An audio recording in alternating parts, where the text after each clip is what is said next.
the why is very big for me. And the first thing that she told me is, I'm not gonna judge you. I'm not gonna do any of that. But I want you to know that I too struggle with mental health as well. And every good therapist has a better therapist. And when she said that, that's what did it for me. That's what made me feel comfortable with this lady. So yeah, once she told me that, we were kind of locked in, man. I never grew up with educators that look like myself. So I 100. feel like honestly, like we are that new wave that make being wise, being smart, being educated cool, right? Absolutely. Wisdom is a powerful tool, but oftentimes we might neglect it because of who it's coming from. You feel me? But if we can chop it up with a young buck and really implant a seed, man, like that's it's more than just education at that point. You know what I'm saying? What's going on, beautiful people? This is the Let's Grow Together podcast where diverse individuals and communities come to serve, connect, and grow in the areas that they're most passionate about. I'm back again, man, with my brother Marcus, as always. How you feeling, brother? All is well. All is well. Ready to eat some turkey and sit back and not do nothing, boy.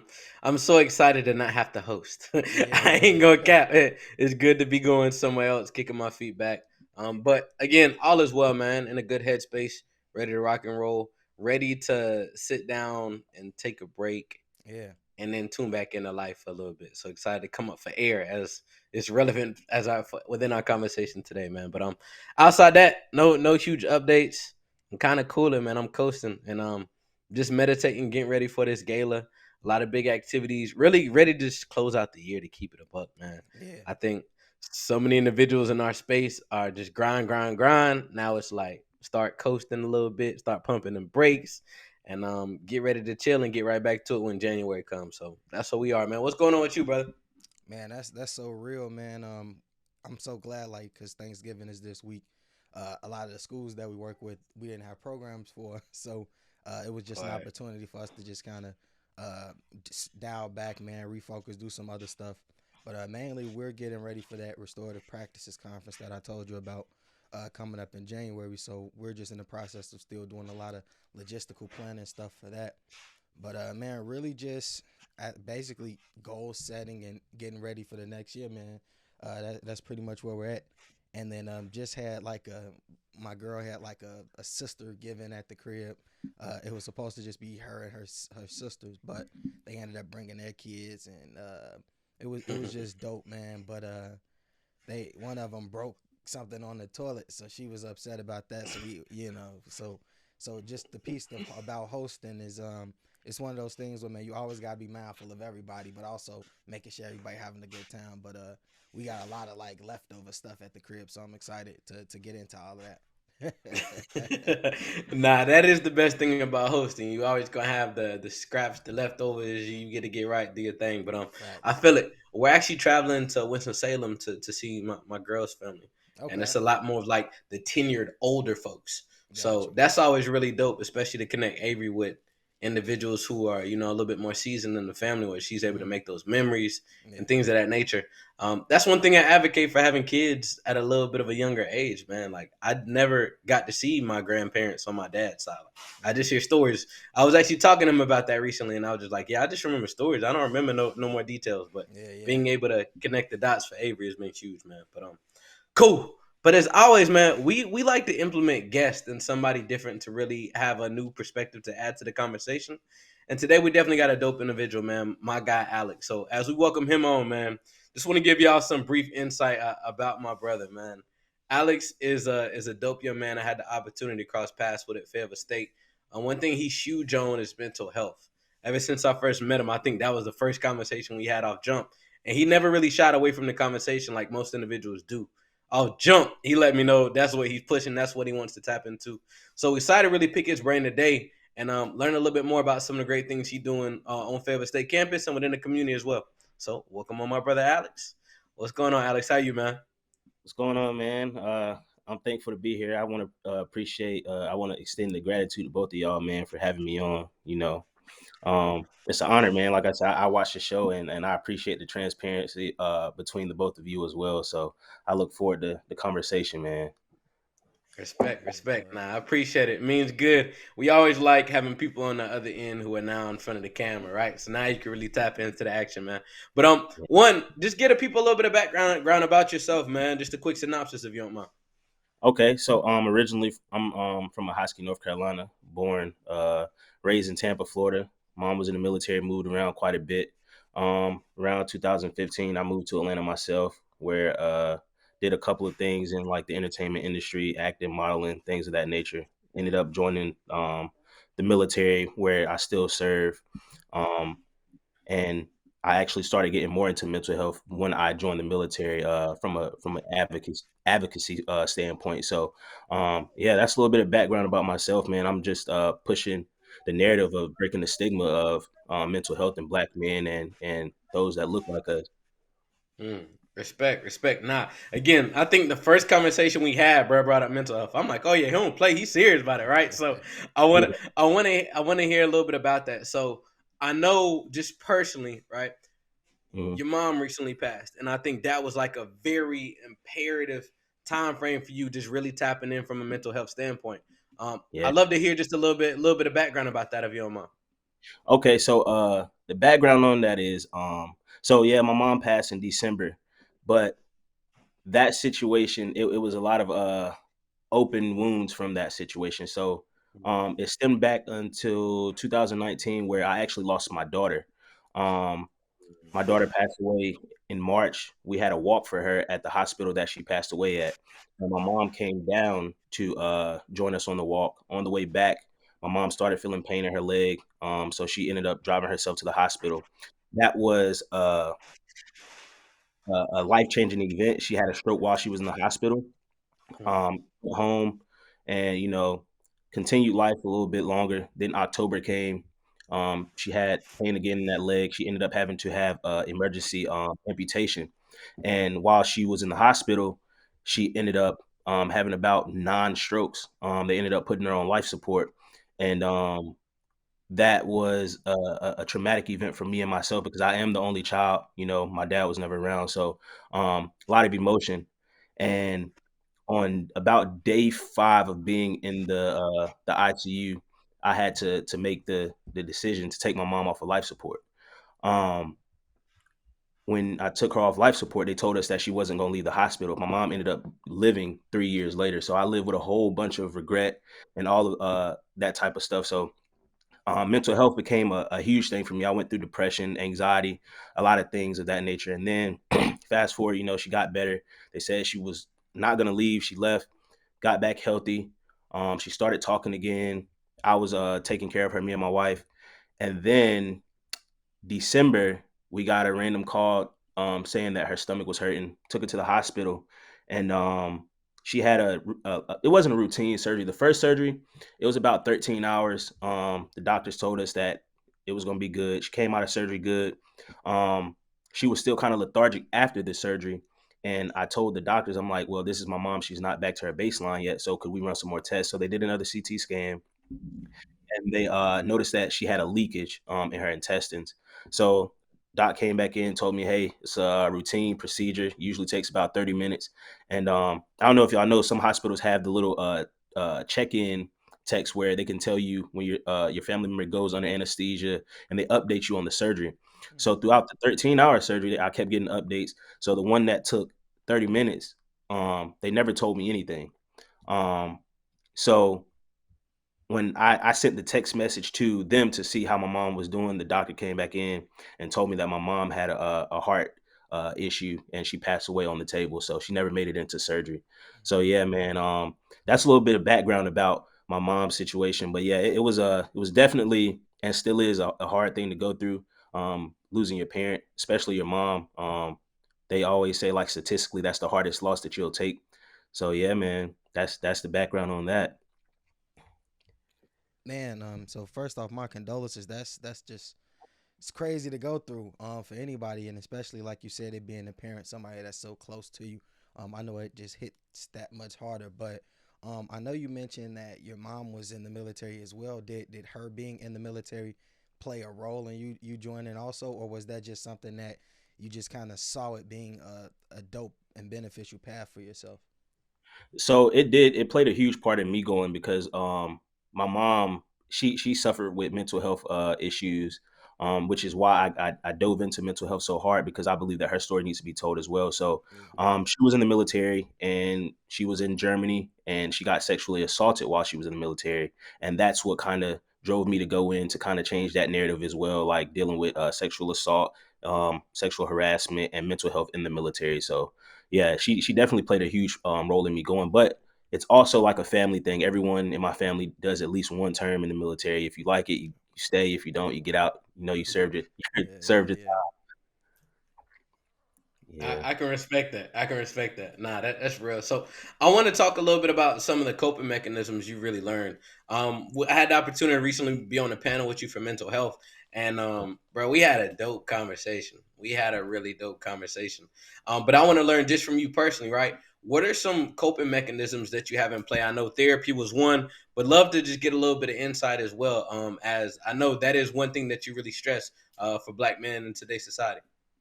Yeah, so therapy is probably the hugest thing. Because just getting that unbiased opinion to, get the science behind it. We all have those blind spots that we don't see. And no matter how strong we are, how resilient we are, we always need those people that can highlight those things that we don't see. So therapy has been huge for me. I'm real big on journaling as well. So after a long day, I might get my phone, start just texting away, or as you know, on the panel, brother AD, he had those journals, and I recently purchased one of those, so I've been using that as well, doing the 90-day challenge. So journaling and therapy have been my hugest coping mechanisms, bro. Hmm. So when you journal, what exactly are you writing? Just thoughts that you're having? Are you writing affirmations? Like, what are you actually writing down? It depends. So I do have days where things may not be as easy as other days where I do have to actually um it's crazy that you said that about affirmation. So my wife made me a jar and she wrote a whole bunch of affirmations in it. So I have that sitting on my desk at work. And whenever I'm feeling down, I'll pull something out of that jar. But those are the affirmations that I get. However, I do kind of if I'm having a bad day, I'll write down "you got it" or "you're resilient, you are enough." So my brand is Untamed Resilience. So the "you are" is important. So I'll write "you are enough," "you are who you want to be," things of that nature. So I do write down affirmations, but most of the time it's just brain dumping, man. Just what I'm going through, thoughts that's going through my head, things I don't really feel comfortable talking to people about. Yeah, that's One that's thing real. that one thing that we really stress, well, personally, I can really say I fall in love with it. Just the thought process of being able to come up for air. We talked about it a little bit in the beginning, but oftentimes, and again, James and I have this conversation all the time, especially from a nonprofit standpoint, working with a bunch of youth, really taking on a lot of that different trauma that a lot of our youth may be just kind of telling us. And in the midst of trauma dumping, right? It's very vital to be able to come up for air. And if it's in the midst of journaling, if it's working out, whatever that is so vital to be able to find. And I know just in having conversation with you, your process for finding your therapist was a little bit unique as well. I know mine was a little bit smoother, but everybody kind of has their own. And for those kind of looking to find a therapist, would you mind giving us a little bit of game on how you went about that? So yeah, me finding my therapist, it was as you know, it was kind of rough. I went through about 3 or 4 therapists before I found the one that was actually like I felt was tailored to me. Um, the first question I always ask people, well, therapists, is what made you become a therapist? And the first time I went to a therapist, it was a black guy, and I thought I was going to be a lot more comfortable because usually in the military we have people that don't look like us, and even out in the community here there aren't that many black therapists. So I went to a therapist. I asked him, "So, hey, what made you want to be a therapist?" And he, no lie, looked at me and told me that he saw a guy on TV one day, and that's what he wanted to do. So when he said that, I never went back. Yeah. Um, I struggled finding other people that kind of just relate to me and kind of gave me the feedback that I felt that I needed. Until I found one lady who was very instrumental in coping with my mom's demise. So yeah, it took me a while, but I think finding that person that just fits you, the why is very big for me. And the first thing that she told me is I'm not gonna judge you. I'm not gonna do any of that, but I want you to know that I too struggle with mental health as well. And every good therapist has a better therapist. And when she said that, that's what did it for me. That's what made me feel comfortable with this lady. So yeah, once she told me that, we were kind of locked in, man. Man, that's dope. That's super dope. Cause I was just about to ask, like, how do you know that it's a good fit? Because you said everyone needs that unbiased opinion, but you also said that you felt that there were therapists that didn't give you the advice that you thought you needed.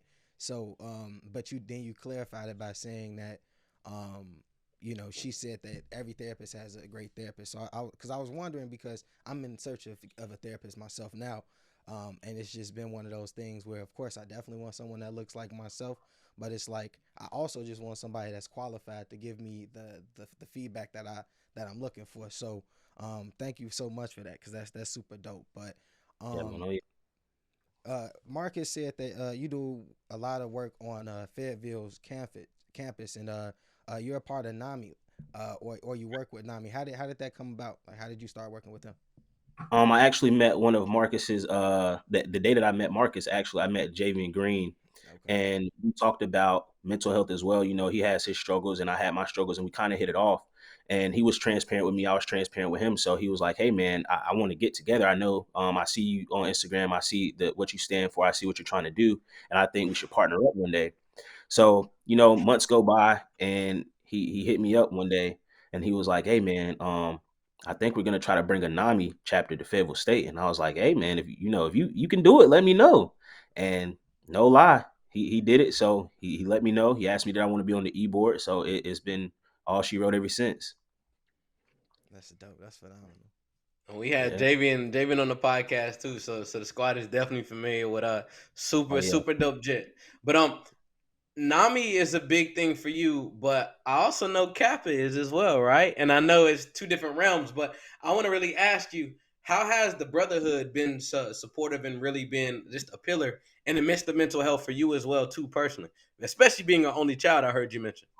Oh yeah, so the brotherhood is definitely showing me support, and we actually have a committee with Kappa. It's called the Good Health Committee, and the Health Wins Committee, where you travel around and you talk about mental health and physical health and how they coincide with each other. So, one of our chapter brothers here at Fayetteville State, brother Brandon Billings, he was actually a part of that. So I kind of talked back and forth with him on things that he's gonna be doing, but all the events that I've spoken at, they've been supportive. We're actually partnering with your brothers on an event coming up next week to do a mental health event. So the brotherhood has been good, man. It's been supportive. The older brothers, they've been commending me a lot.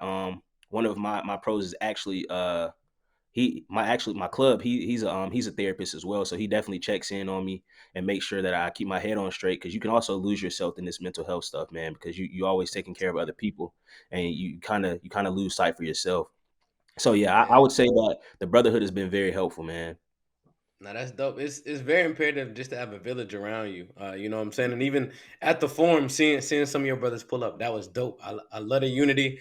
The unification is beyond vital. But I've noticed a lot of people really love being a part of a squad or a part of something collective bigger than them because of Mm. the support. And oftentimes, right, us as humans were made to be in a village, right?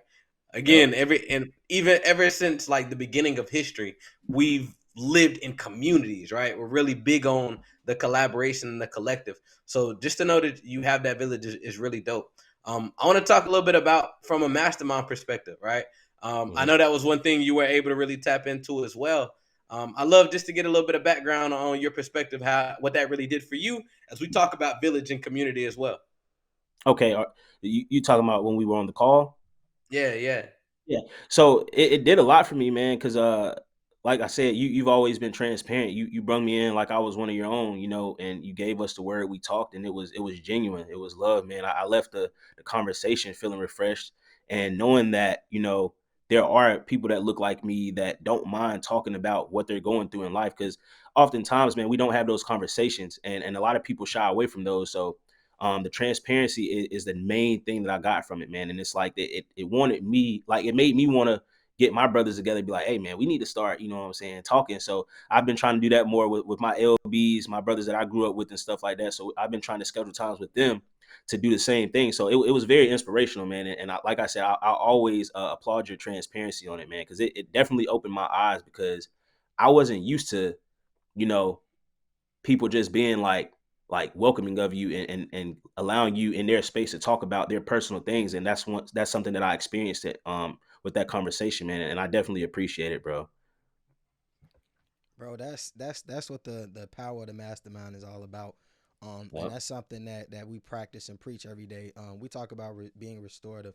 Man, this is something that was aboriginal to us all. That was basically here before we were. And it was just one of those things. It's about building community, bro. That's really all it was. It's about coming together, being vulnerable, and just having conversations and like I said, building community and doing things that aren't necessarily um, being done. Because when you look around, there's not a lot of spaces for you to do that. So, man, shout out to Marcus for setting that up. Yeah. Um, I wanna pivot a little bit, man. I saw that you are a bit of a real estate investor and developer, man. Tell me or tell our audience how you got into real estate. What was your aha moment that let you know this was the lane you wanted to go down as well?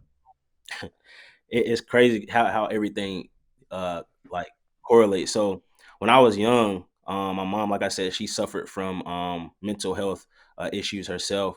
And one of the things that we used to do when we lived in Tampa is we would go to look at big houses, and she would tell me, "Hey, you gonna have one of those one day. You gonna have one of those." And that's where I developed the love for real estate from. So now I just basically aim to help those in underserved communities develop and like have opportunities in real estate that we don't normally get with people that look like us. We may not have the funding or sources of that nature. So yeah, man, that's how I got into it because it actually coincided with the mental health coping mechanism of my mom, and that's one of the things we used to do together that like would open my eyes and be like, yo, like, dang, I might be able to own one of these one day. So that was my want, and getting into it when I lived in Atlanta. I moved down there on a modeling and acting contract. So I was in between gigs doing extra work and things of that nature. And, things got slow. So this lady named by the name of Amy McCoy gave me an opportunity to become her social media marketing guy. And I saw how she was killing the market, man, just helping people in the west side of Atlanta where people were impoverished. And, I was seeing how she was changing their lives through real estate. And I grew a love into it, man. So when I moved back to North Carolina, I started doing my own research, looking at Max Maxwell, people of that nature. So yeah, that was how I got into it, man. So How are long have you? you been dabbling? Oh yeah. My Uh, bad. How since long have you been dabbling? about since 2016, 15. Well, yeah, 15. End of 2015. Um, but yeah, end of 2015 because it was right before I came into the military. So what are you doing? Are you buying and holding? Are you flipping them, wholesaling? Like what do you traditionally do? Yeah, so wholesaling is what I do historically, but right now I'm trying to get into the container homes, man. Like the things that you see on the back of the semi trucks, trying to get those and build like Yeah. little Airbnbs and stuff. So I'm working with one of my he's a Kappa as well, working with him to he's been wholesaling land. So I'm trying to partner with him. Tyshawn Adams, I'm pretty sure you know him, Marcus. He does a lot of work in the community as well. So we're trying to get some land, get some containers, put it up there, do like a little resort in the country, you know, Yeah. man-made lake, get some paddle boards out there. So that's the biggest thing. That's the biggest project that I'm trying to do right now. Um, yeah, so that we've had some setbacks in that definitely. You might talk to somebody who says, hey, they want some land and then they get bought out by a big commercial investor or things of that nature, or they have like cash up front. And sometimes like when you dealing with land, bro, you gotta have a coin, man. So yeah, that we've had some setbacks, but it's definitely more to follow, man.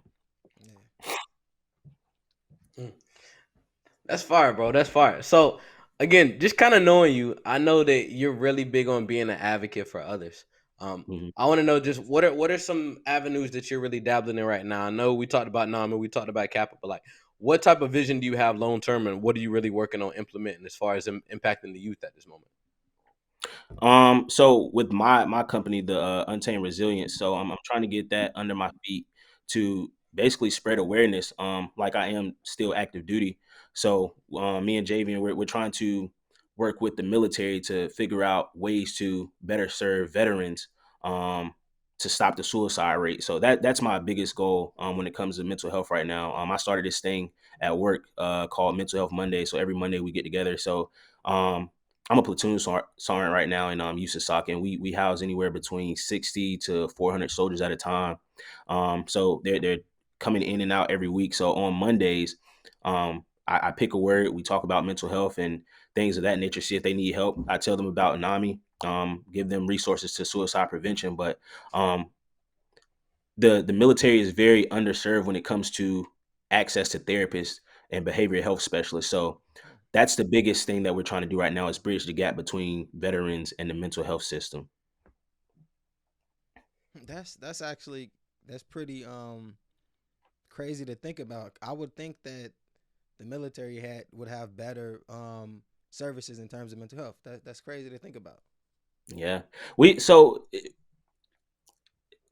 we have a good system. So I'm not gonna say we don't. However, the spike in mental health over the past 2 years is like it's been tremendous. So a lot of people are trying to go get seen. You have people that are coming back from war. You know that it was just the end of the war. So you have people trying to that like are at the tail end of their career. They're trying to get their disability. They're trying to go and get seen for PTSD, things of that nature. And then you have people that are coming in who use mental health as a like they treat it like a trend.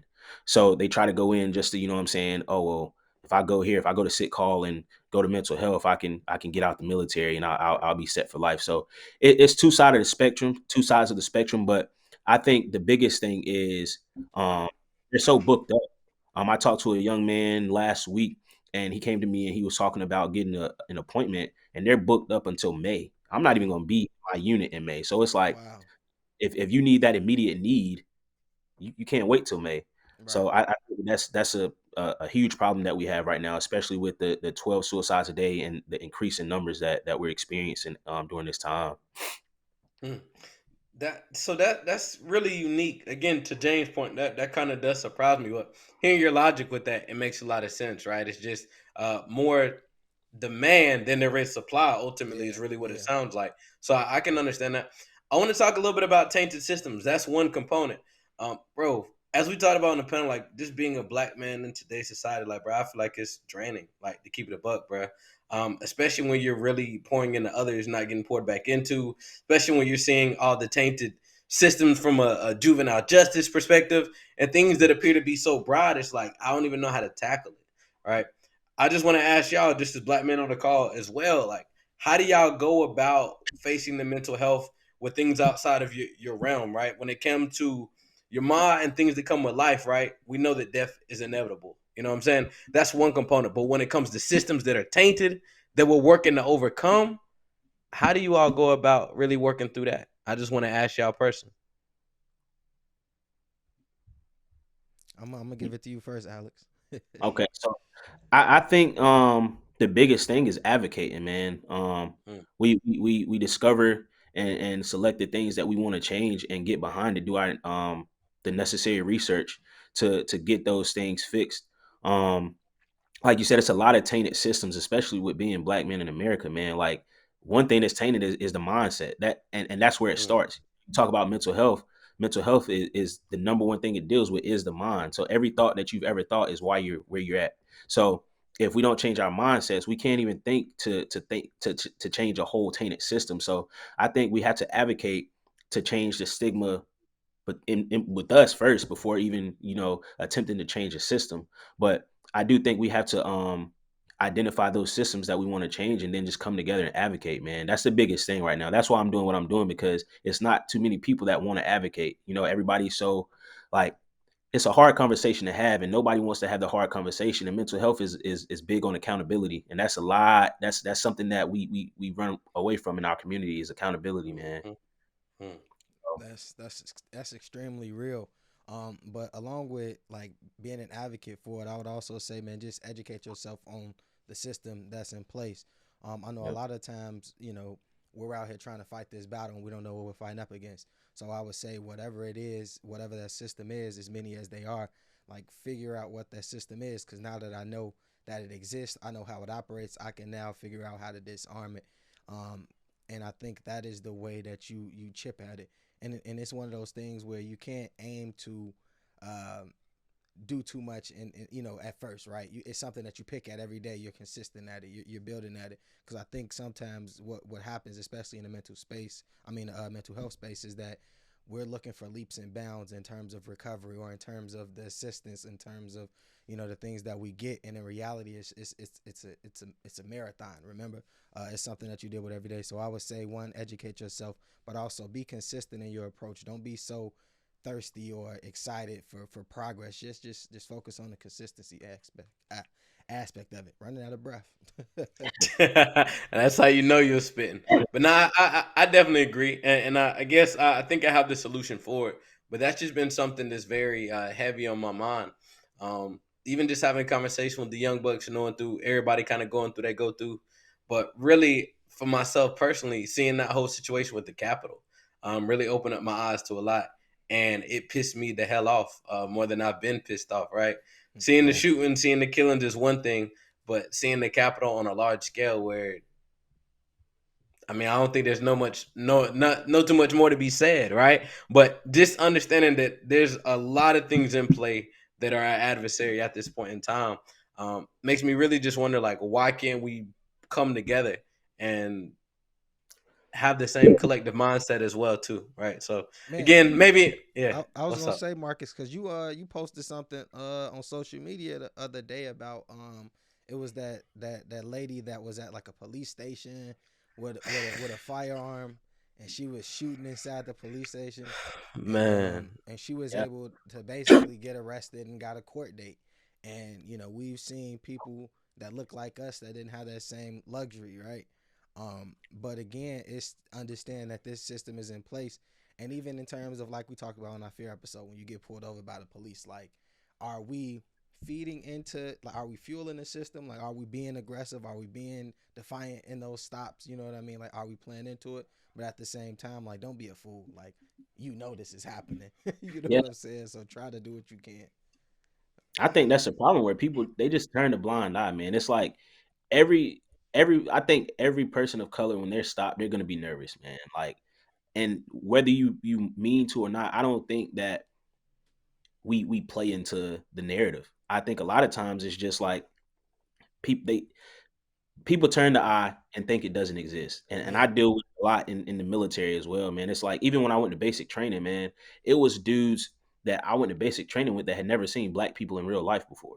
yeah, mm, yeah, So, but these are the people you're putting in these type of positions. You know what I'm saying? So, and then you have the tiny man syndrome with a lot of cops too, where it's like, oh well, he probably got bullied in high school, and it gives him some type of authority, and you see who you're up against, and a lot of times like they might turn off their camera or whatever the case may be. Man, it's a lot of things. Even the situation where it was a dude in the military, he was an officer in the military, and he got done dirty, man, like by a cop, and I'm like, bro, he was in his uniform, yeah. In his didn't uniform, do I anything remember that. wrong.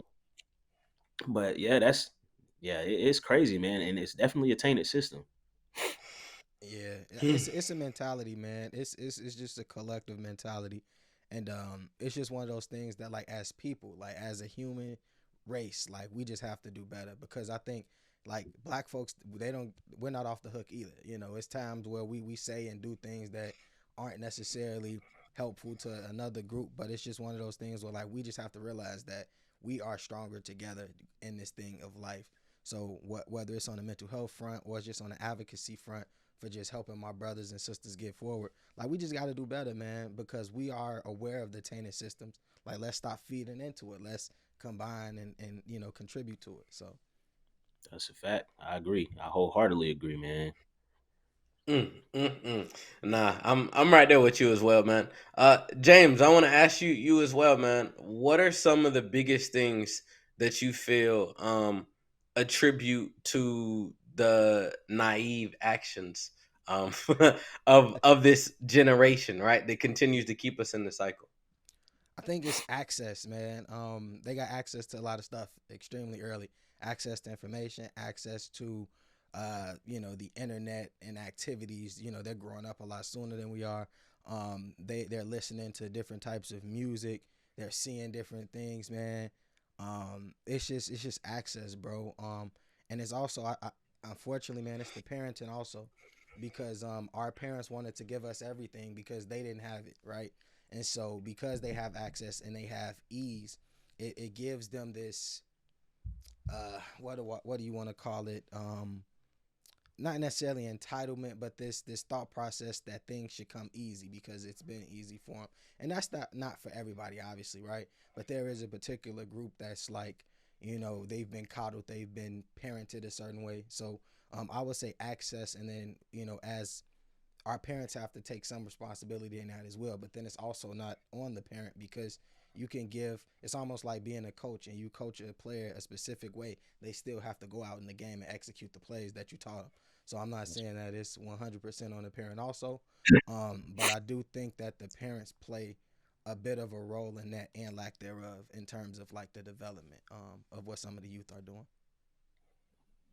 Nah, that's spot on. And Alex, I would ask you, just being a parent, right? How many young ones do you have? 3. Yeah, three little beautiful girls, man, and all girls, right? Yeah, all girls. Mm. Boy, I thought I was a girl dad. You got me beat something serious, boy. Man, Yeah. what do you do, man? Being the huge mental health advocate you are, like, what type of measurements are you putting in play to protect them, from this generation and all the other things that you see that are tainted, aren't really for the positive that they are eventually gonna get exposed to, right? What does that Yeah. look like? Especially with them being women, like especially with them being young women. Yeah, it's definitely hard, man. But what I will say, like, just to back off of what he said, that the social media aspect of things is huge right now. Um, I definitely have to. We have to watch the screen time. Speak affirmation, be the examples. Because my wife is in the house too, so she showing them what it is to be a lady, and then me just showing them how to be loved and how to be able to express those feelings and being transparent, like not being scared because like growing up, I done got hit with some extension cords and things of that nature. But nowadays it's kind of like you want to love on your child because everybody like you as life is going on, bro. You start to appreciate time and how seeing everything going on in the news, bro. You'd rather love on them and teach them the way that they should go rather than being abusive and things of that nature. But so I definitely do the reaffirming and telling them feelings and instilling the discipline and the right things into them to how they should carry themselves and what not to do and how to carry themselves as black, like young black people, not even just women, because I can't teach them how to be a woman, but just as a young black like person in America, man. So I think it takes a lot of that, like a lot of instilling morals and values into them, because the world is cruel, man. And then like you said, I got girls, bro. So yeah, it's a different beast. Yeah. Yeah. I, I can relate, man. I can relate. Me and Avery have a lot of conversations, and yeah, that's social media. I do not like her watching reels on YouTube, at all. Yeah. Not for real, man. We be kicking, and I'm like, hey, what the hell she just say? Like, I'm talking about, and it's wild, and I almost think it's like set up to taint our youth, like for real, for Yeah. real. I think there's a bunch of different logistical components that come in play to be able to expose our youth to different things. Because as I was reflecting before this conversation, man, and even when I was being like raised, there was so many things that I saw that my parent never knew that I saw, but I went out the way to find and like uncover. And I'm thinking, then I didn't even have access to half the stuff my daughter got access to Exactly. now. Exactly. Like, it's almost to the point where I want to take her tablet back that she get ready to get for Christmas. It's like, where is that? What's that thin line look like, man? So yeah, I definitely feel that 100%. Bruh, you took it just from the aspect of like access and technology and just things like that. Like, bruh, like we used to think we were finessing if we stole $10 from somebody.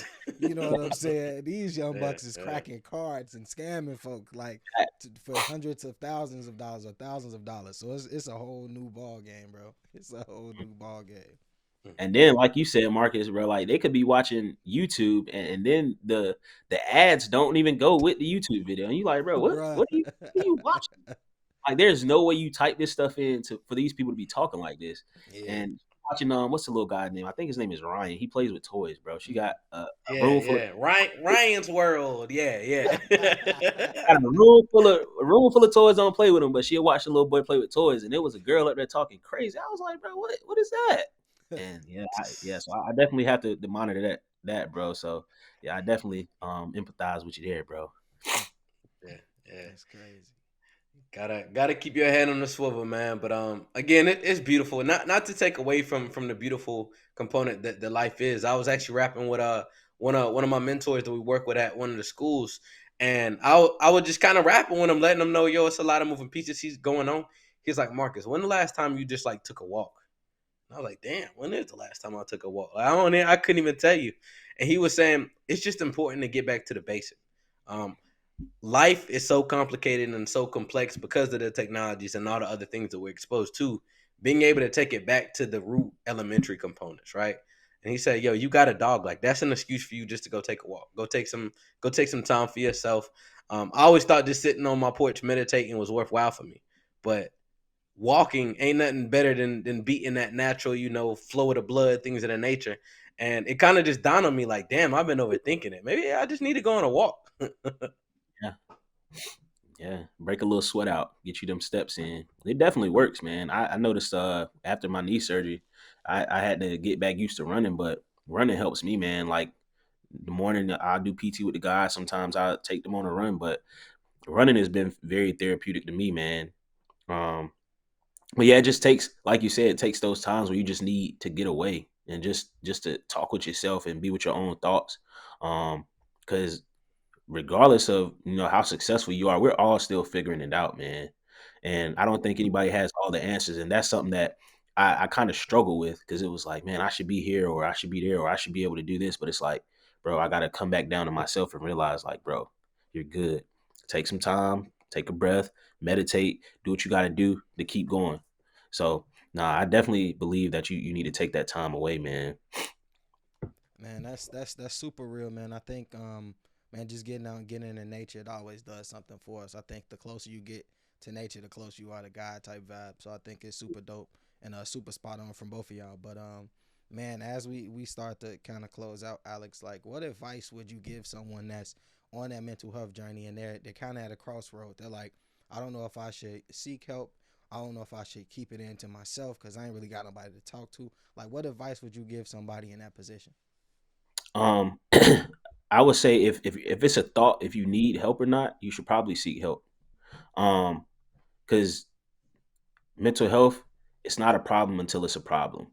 Mm, So, I say don't don't be afraid to feel your emotions. I said before in one of my mental health talks is like I try to feel every emotion every day, so that way I know I'm being intentional with my emotions. mm, And when you're intentional with your emotions, you know that you're trying to take care of your mental health. But don't be afraid to get help. Like feel your feelings, but if it's a thought, like also hold yourself accountable and go get help, even if it's just a talk to see if you need to experience it. Because like therapy, I was never really a fan of therapy, bro, until I actually went and I was like, this might be all right. yeah. You know, I get to chill, and people get to tell me about myself. I'm real big on constructive criticism, but when that stuff, when you hear it from somebody else, bro, it's kind of like it hits different. Yeah. Yeah, so I think just feel your feelings, and if you do think that you need help, don't have a problem seeking it. And then like Marcus said earlier, man, the village, build a village. Have those people that you can talk to, that'll hold you accountable to get help. Because a lot of people, they won't get help just because they've never done it before. It's unfamiliar and it's uncomfortable. Like I said, the conversations are uncomfortable. So we always want to do what we always did, but if you always do what you always did, you're gonna get what you always got. So I um I Hey, think you, say that. I say that one more time. I like if that.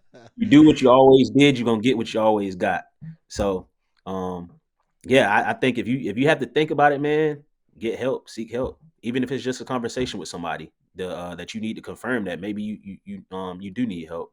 So yeah, man, that's the advice I would give. I love it. I love it. Well, as always, man, gotta give you your flowers. I appreciate you being an advocate. I appreciate you always being comfortable, being uncomfortable, and I appreciate you welcoming the awkward conversation that most see as awkward, but is beyond necessary for the collective. Sincerely, man. So Oh yeah, thank you for joining us, Alex. Sincerely, I appreciate you, brother. all right, no problem, man. It's all love. All right, man. Let's grow together, family, man. As always, like, comment, subscribe, tap into the podcast everywhere you get your podcast. Please follow me at jturner0121. My guest Marcus at mastermind_Marcus. And then you can follow our guest. You see his social media is there, man. But man, Alex, we appreciate you tapping in with us. We truly appreciate you taking your time, having a conversation that's really need to be had, man, especially amongst us, our black folks. And again, three black men on the conversation having a talk about mental health. Super important, super needed, and we need to keep being advocates, man. So again, Oh we yeah, appreciate you. no problem, man. It's a beautiful thing. All right, Salute, y'all. salute. Till next All time, right, family. all right, man.